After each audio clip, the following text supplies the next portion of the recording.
India അടക്കമുള്ള 14 രാജ്യങ്ങളിൽ നിന്നുള്ള പൗരന്മാർക്കുള്ള വിസ നിയമത്തിൽ സുപ്രധാന മാറ്റം വരുത്തിയിരിക്കുകയാണ് സൗദി അറേബ്യ. 14 രാജ്യങ്ങളെ മൾട്ടിപ്പിൾ എൻട്രി വിസകളിൽ നിന്ന് സിംഗിൾ എൻട്രി വിസയിലേക്ക് പരിമിതപ്പെടുത്തി. സൗദിയുടെ ഈ പുതിയ മാറ്റം ഈ മാസം 1-ാം തീയതി മുതൽ പ്രാബല്യത്തിൽ വന്നു. ഇതോടെ ഇന്ത്യയിൽ നിന്നുള്ള പ്രവാസികൾക്ക് കനത്ത തിരിച്ചടിയാണ് ഉണ്ടായിരിക്കുന്നത്. ദീർഘകാല സന്ദർശന വിസയിൽ രാജ്യത്ത് പ്രവേശിക്കുന്ന അനധികൃത ഹജ്ജ് തീർത്ഥാടകർ ഉണ്ടാക്കുന്ന ആശങ്കകൾ അത് പരിഹരിക്കാൻ കൂടിയാണ് സൗദിയുടെ ഈ പുതിയ നീക്കം.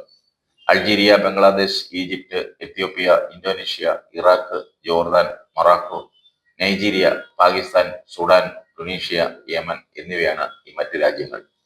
ഈ രാജ്യങ്ങളിൽ നിന്നുള്ള ടൂറിസം, ബിസിനസ്, കുടുംബ സന്ദർശനങ്ങൾക്കുമുള്ള ഒരു വർഷത്തെ മൾട്ടിപ്പിൾ എൻട്രി വിസകളാണ് അനിശ്ചിതകാലത്തേക്ക് നീക്കിവെച്ചത്.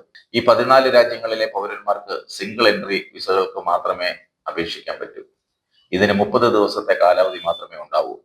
എന്നാൽ ഹജ്ജ്, ഉംറ, ഡിപ്ലോമാറ്റിക് റെസിഡൻസി വിസകളെ ഇത് ബാധിക്കില്ല.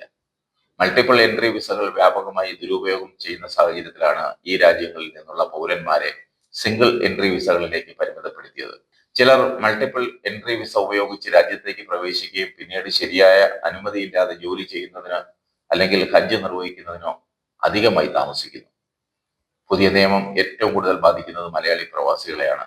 ഒരു വർഷം വരെ കാലാവധിയുള്ള മൾട്ടിപ്പിൾ എൻട്രി വിസകൾ ഉപയോഗിച്ചാണ് നമ്മുടെ പല പ്രവാസി കുടുംബങ്ങളും സൗദിയിലേക്ക് എത്തിയിരുന്നത്. ഈ വിസകളിൽ എത്തുന്നവർക്ക് 3 മാസം വരെ തുടർച്ചയായി രാജ്യത്ത് നിൽക്കാൻ സാധിക്കും.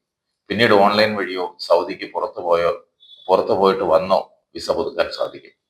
ഇങ്ങനെ ഒരു വർഷം വരെ സൗദിയിൽ തുടരാമായിരുന്നു. എന്നാൽ ഈ വിസ ഇനി മുതൽ കിട്ടില്ല.